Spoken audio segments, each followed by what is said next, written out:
they were, you know, at the early advancements in cross-species genetics. You know, Peter's father was working with, you know, arachnids, spiders, and I was working with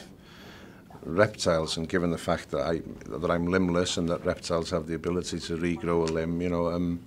that is potentially a force for good. You know, given the amount of, you know,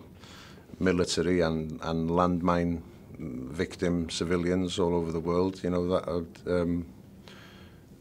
be a good thing, you know. There were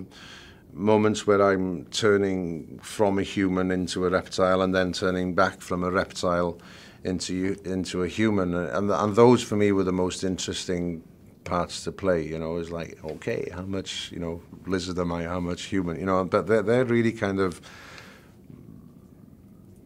brutalizing, emotional, transitional points, you know. And I guess, again, to use, you know, the drug addict thing, you know, there's the anticipation and the rush of the becoming, and then there's the awful come down of becoming human again, with all its frailties and insecurities and doubts and weaknesses, you know, as the lizard would see them.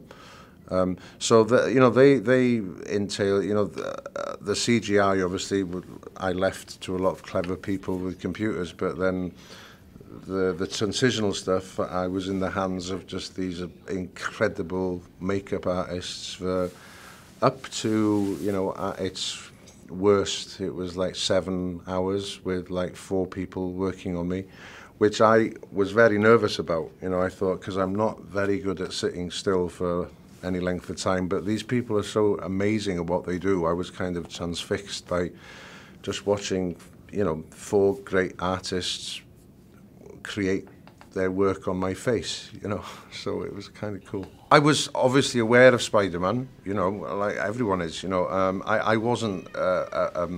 comic book boffin by any stretch, but when I got the part, I got all these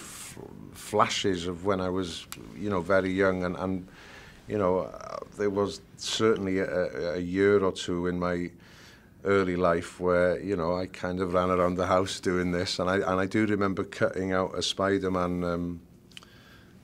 mask from the back of one of the comics, you know, and tying a bit of thread around it and colouring it in and putting pins where the eyes were, and I think, you know, that's the enduring power of Spider-Man, you know, is that he's not kind of an aloof millionaire like Batman who lives in a mountain, or he's not some kind of godlike entity like Superman. He's a kid who goes to school, who's going through puberty, and who's bullied, and you know, who feels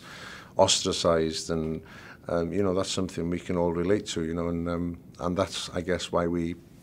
revisit this story so often. I just think there's a